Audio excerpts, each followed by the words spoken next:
తూర్పుగోదావరి జిల్లాలోని ధవళేశ్వరం బ్యారేజ్ కు మరోసారి వరద పోటెత్తింది. దీంతో బ్యారేజ్ కు మొదటి ప్రమాద హెచ్చరిక జారీ చేశారు అధికారులు.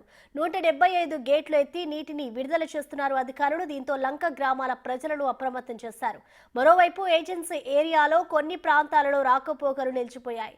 స్థానికులు పడవల మీద ప్రయాణం చేయాల్సిన పరిస్థితి ఏర్పడింది. ఈ అంశానికి సంబంధించి పూర్తి సమాచారాన్ని మా ప్రతినిధి శంకర్ అందిస్తారు. ఎగువ రాష్ట్రాల్లో కురుస్తున్న వర్షాలకైతే గోదావరి ఉధృతంగా ప్రవహిస్తుంది. ఇప్పటికే భద్రాచలం వద్ద రెండో ప్రమాద హెచ్చరిక చేరువలో ఉంది. చూడొచ్చు, ప్రస్తుతం మనం ధవళేశ్వరం బ్యారేజ్ వద్ద ఉన్నాం. ధవళేశ్వరం బ్యారేజ్ వద్ద గోదావరి ఉరకలు వేస్తూ సముద్రంలోకి వెళ్తున్న పరిస్థితి కనిపిస్తుంది. 175 గేట్ల నుంచి కూడా సుమారుగా 11 లక్షల క్యూసెక్ల నీటిని అయితే అధికారులు దిగువ విడుదల చేస్తున్నారో చూడొచ్చు.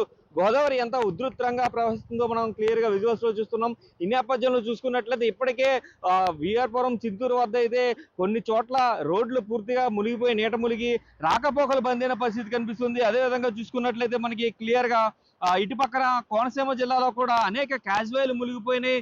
ఈ పక్కన చూసుకున్నట్లయితే కనకైలంక క్యాజ్వే కావచ్చు, గంటి పెదపూడి వద్ద కావచ్చు, పడవలపైన నాటు పడవలపైన ప్రయాణం కొనసాగిస్తున్న పరిస్థితి కనిపిస్తుంది.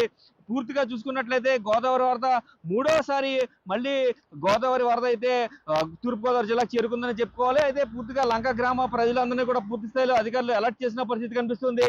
చూడొచ్చు, మనం గోదావరి ఫ్లో ఎంత ఉధృతంగా ప్రవహిస్తుందని మనం క్లియర్ గా విజువల్స్ లో చూడొచ్చు. ఈ స్థాయిలోనే గోదావరి ప్రవాహం ఉంటే గనక ఈ రోజు మధ్యాహ్నానికి సుమారుగా అయితే 4 ఆ ప్రాంతంలో రెండో ప్రమాద హెచ్చరిక జారీ చేసే అవకాశం కూడా ధవళేశ్వరం బ్యారేజ్ వద్ద కనిపిస్తున్నట్టు కూడా అధికారులు అంచనా వేస్తున్న పరిస్థితి కనిపిస్తుంది. 13 లక్షల క్యూసెక్లకి అయితే నీటి ప్రవాహం చేరుకుంటే కనుక ఇక్కడ చూసుకున్నట్లయితే ధవళేశ్వరం వద్ద పూర్తిగా అయితే రెండో ప్రమాద హెచ్చరికను కూడా జారీ చేస్తూ అధికారులు అయితే ఉత్తర్వులు ఇస్తారు. అయితే ఈ నేపథ్యంలో చూడొచ్చు, వరద గోదావరి ఫ్లో ఎలా ఉందనేది మనం క్లియర్ గా విజువల్స్ లో చూపించే ప్రయత్నం అయితే చేస్తున్నాం. గోదావరి సుడులు తిరుగుకుంటూ కూడా ఉధృతంగా ప్రవహిస్తుంది. పైనుంచి వచ్చే భారీ వరద నీటితో ప్రవాహంతో అయితే గోదావరి మొత్తం నిండుగుడ్డలా మారిపోయింది. పూర్తిగా చూసుకున్నట్లయితే ఇప్పటికే ఈ పక్కన ఒక అల్పపీడన ప్రభావం కూడా ఉంది. ఇతర రాష్ట్రాల్లో ఎక్కువ ప్రభావం ఉంటుందంటూ కూడా చెప్తున్నారు. గోదావరి ఇంకా పెరిగే అవకాశం ఉందంటూ కూడా అధికారులు అంచనా వేస్తున్నారు. భద్రాచలం వద్ద మూడో ప్రమాద హెచ్చరిక వరకు కూడా గోదావరి పెరిగే అవకాశం ఉందంటూ కూడా అధికారులు అంచనా వేస్తున్న నేపథ్యంలో సుమారు 13 లక్షల నుంచి 14 లక్షల క్యూసెక్ల నీరు దిగువగా విడుదలవుతుందంటూ కూడా అప్పటికే అంచనాలు వేస్తున్న పరిస్థితి కనిపిస్తుంది. ఇలా 13 లక్షలు కానీ 14 లక్షలు కానీ వాటర్ ఫ్లో పెరిగితే కనుక ఖచ్చితంగా లంక గ్రామ ప్రజలందరూ కూడా తీవ్ర ఇబ్బందులు పడక తప్పదనే సూచనలు అయితే మనకి కనిపిస్తున్నాయి క్లియర్ గా. ఇటు పక్క కోనసీమ నుంచి ఎక్కువగా కోనసీమ ప్రభావం అయితే కోనసీమ ప్రాంతంపై ప్రభావం ఉండే అవకాశం అయితే ఎక్కువగా కనిపిస్తుంది. ఈ నేపథ్యంలోనే అధికారులందరూ కూడా హై అలర్ట్ అయ్యారు. కోనసీమ కలెక్టర్ తో పాటు ఇరిగేషన్ అధికారులు కూడా పూర్తిస్థాయి అప్రమత్తం అయ్యారు. గోదావరి లంక గ్రామ ప్రజలందరినీ కూడా పూర్తిస్థాయి అలర్ట్ చేసిన పరిస్థితులు కనిపిస్తున్నాయి.